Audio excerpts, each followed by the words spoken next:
Mesdames et messieurs, bonsoir. Aujourd'hui, dans l'actualité de ce lundi, la France se met aux énergies durables. En effet, selon un récent rapport de l'AFP, la région bretonne aurait décidé d'investir 220 millions d'euros pour un parc éolien offshore au large.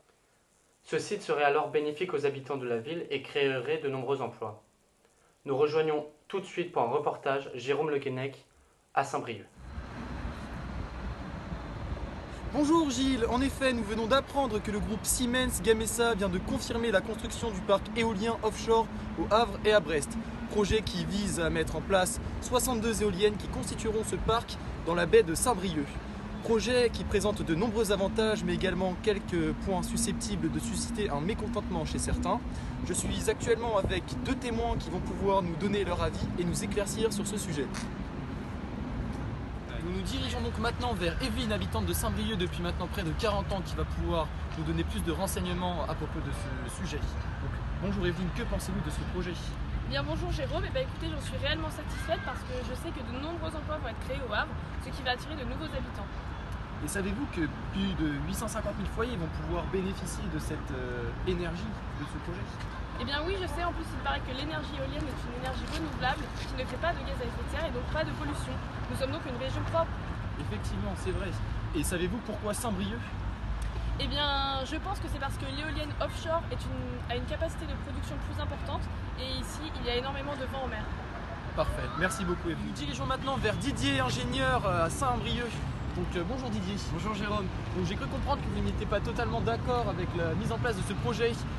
Pourriez-vous m'expliquer les précisions de votre mécontentement et plus particulièrement sur la mise en place du territoire, s'il vous plaît? Alors oui, effectivement, tout d'abord, le transport des pales nécessite de nombreuses mesures, car leur grande taille allant de 30 à 50 mètres exige des convois exceptionnels pour les transporter sur le site. Donc ces transports sont effectués à l'aide de longs camions qui parfois ne peuvent pas circuler sur la route et sur les voies et donc qui peuvent de temps en temps créer des embouteillages et donc ainsi de la pollution. D'accord. Et parlons un peu de la biodiversité. Pensez-vous que ce projet puisse l'affecter?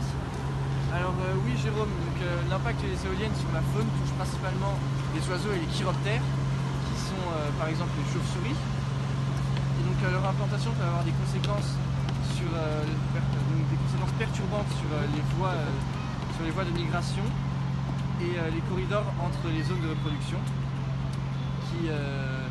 Mais également la taille des éoliennes, les oiseaux peuvent également se prendre les éoliennes et donc ce qui cause beaucoup de décès. D'accord. Et pensez-vous que la mise en place de ce projet puisse affecter le paysage de votre région? Alors donc oui, pour le paysage, les implantations d'éoliennes imposent des modifications du paysage avec des aménagements qui peuvent parfois également être très coûteux pour la région. D'accord. Merci pour ces précisions Didier. Merci. Selon un récent rapport publié par le Figaro, les éoliennes créeraient près de 4 emplois par jour.